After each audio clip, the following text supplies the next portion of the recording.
Isaiah 28.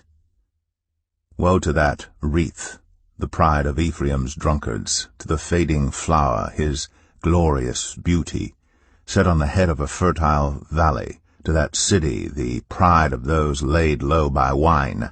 See, the Lord has one who is powerful and strong, like a hailstorm and a destructive wind, like a driving rain and a flooding downpour. He will throw it forcefully to the ground.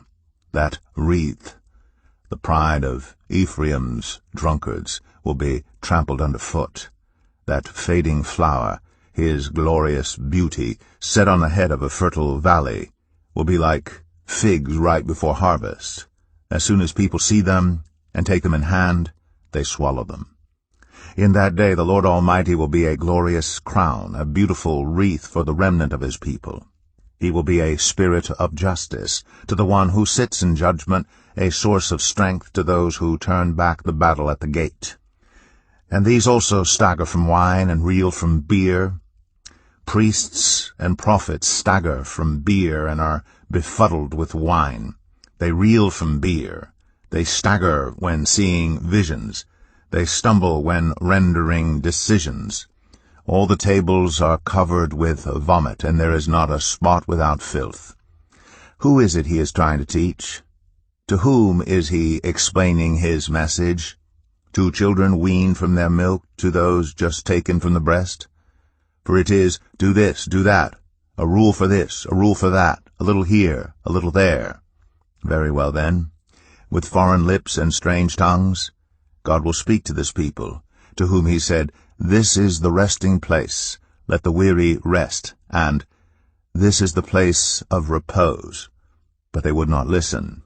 So then, the word of the Lord to them will become, Do this, do that, a rule for this, a rule for that, a little here, a little there, so that as they go they will fall backward.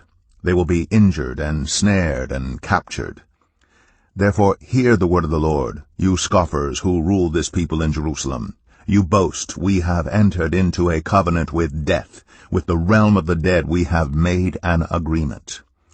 When an overwhelming scourge sweeps by, it cannot touch us. For we have made a lie our refuge, and falsehood our hiding place. So this is what the Sovereign Lord says. See, I lay a stone in Zion, a tested stone, a precious cornerstone for a sure foundation. The one who relies on it will never be stricken with panic. I will make justice the measuring line and righteousness the plumb line. Hail will sweep away your refuge, the lie, and water will overflow your hiding place. Your covenant with death will be annulled. Your agreement with the realm of the dead will not stand. When the overwhelming scourge sweeps by, you will be beaten down by it. As often as it comes, it will carry you away, morning after morning, by day and by night. It will sweep through. The understanding of this message will bring sheer terror. The bed is too short to stretch out on, the blanket too narrow to wrap around you. The Lord will rise up as he did at Mount Perazim. He will rouse himself as in the valley of Gibeon, to do his work, his strange work, and perform his task, his alien task. Now stop your mocking, or your chains will become heavier. The Lord Almighty has told me of the destruction decreed against the whole land. Listen and hear my voice. Pay attention and hear what I say. When a farmer plows for planting, does he plow continually? Does he keep on breaking up and working the soil? When he has leveled the surface, does he not sow caraway and scatter cumin? Does he not plant wheat in its place, barley in its plot, and spelt in its field?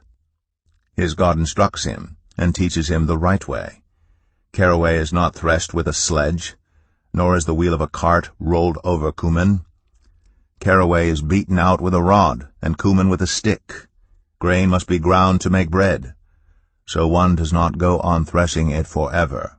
The wheels of a threshing cart may be rolled over it, but one does not use horses to grind grain. All this also comes from the Lord Almighty, whose plan is wonderful, whose wisdom is magnificent.